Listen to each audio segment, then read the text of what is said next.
fashion watches look nice. That's the whole point in fashion watches. They have to look nice.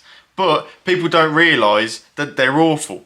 Very awful. Most fashion watches are made by the Fossil Group, which make Fossil watches and also make watches for brands such as Armani and other ones. And there's also the Movado Group.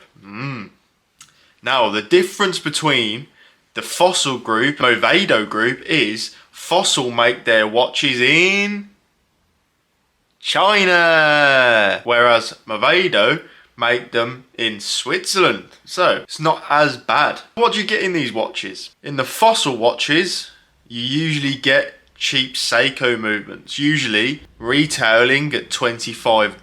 So to them, it's probably about 10. So when you're thinking about it, you're buying a $10 movement with the materials probably about $10 again. So you're paying for a $20 watch, you are paying at least $120. What a relative bargain. With the Movado Group though, they do use Swiss movements, and Movado watches on their own are quite dear in price. So, if you think about it, you're getting Swiss movements in Hugo Boss. It still doesn't warrant the price. It won't be expensive Swiss movements. If I was going to choose, I'd rather have a cheap Japanese movement than cheap Swiss movement, because Japanese movements are better value for money. I did read somewhere where there was a blog and they said the question was, are fashion watches a good investment? No. And then the other one was like, do used fashion watches hold value? No, they do not.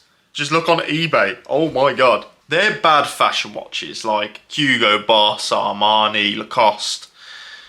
Utter There are fashion brands such as Gucci, Cartier and Bulgari who actually do make good watches. So, moral of the story, fashion watches are awful, but it depends what brand you get. Do your research. Avoid Hugo Boss, Lacoste, Armani. Don't get them, they're shocking. Speaking of fashion watches, have you seen the new Louis Vuitton watches? Holy mother... You see the prices? You're having me on, mate.